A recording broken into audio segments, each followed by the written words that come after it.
I am so excited to work on the last module. This is really going to dive more into, activities for the community, emotional regulation strategies. We're going to go into some really great programs, as well as some really fun mindfulness strategies. So let's get started.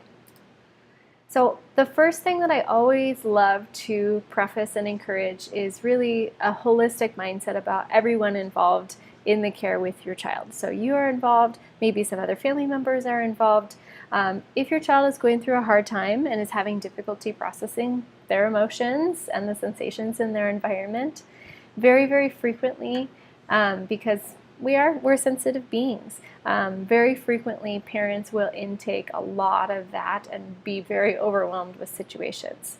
So I always love to empower families to take the time without feeling guilty to, wake up 5 or 10 minutes earlier and set aside some time to try maybe a couple of these meditation apps. Setting aside some times to, go to the gym and work out if that's the thing that helps you relax. Scheduling that time for you and maybe placing it on your schedule so everyone is aware is really, really empowering because you have some set times to have a chill out break. Go on a walk, have a cup of tea, and then diffusers with essential oils are always really great, even just in the living room, so everyone can smell it and feel relaxed.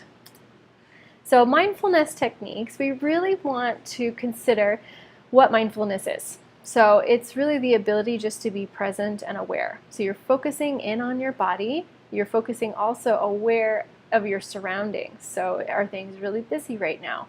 What is my body doing in reaction to the busyness? So if you guys are out and about, you can kind of just stop and check in. Are there changes in my breath rate? Changes in my heart rate? Am I having racing thoughts and perseverating on things? Okay, so these are some examples to get us started, and we'll dive in a little bit more. So I love to use the idea of calm body, upset body. A mirror, again, is so visual for kids to act out, so you guys can, maybe while you're brushing your teeth, you guys can practice it.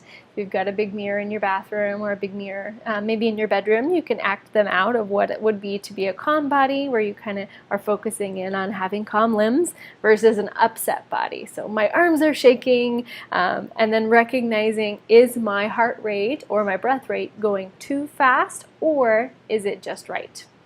I also like to talk about the ideas of hot emotions, so frustration or anger and how they make us feel out of control, and then what we can maybe do to feel, the change and the difference within our body when we're feeling more calm and we're feeling happy. So Patrick and I have some similar strategies and some different ones. So I loved swimming. Swimming has always been a passion of mine. My parents would kick me out in the backyard to go dig in the dirt or go play in the creek. Listening to calming music was also something that I loved. And then my parents really, really facilitated rest breaks throughout the day so I didn't become totally overloaded.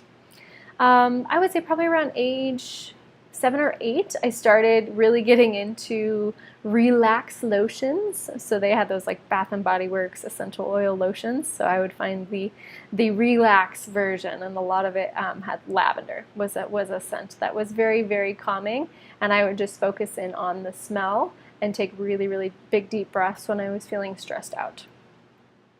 My brother would very frequently go just take a break, and he still to this day is very internalized with how am I feeling and much more aware of feeling overwhelmed in social situations. And he's really honed in on using humor, which I thought was a really interesting strategy. He's like, yeah, if I just crack a joke, it just kind of lightens the mood, and then I feel like I can handle the social situation. He was a boy that would very frequently just kind of shut down and not talk about his feelings, and then my parents would kind of prompt. So usually a couple days later down the road, he would talk about it. He loves to read books, and he loved to go swimming. He was also a swimmer. So here we are. I think this is water polo practice.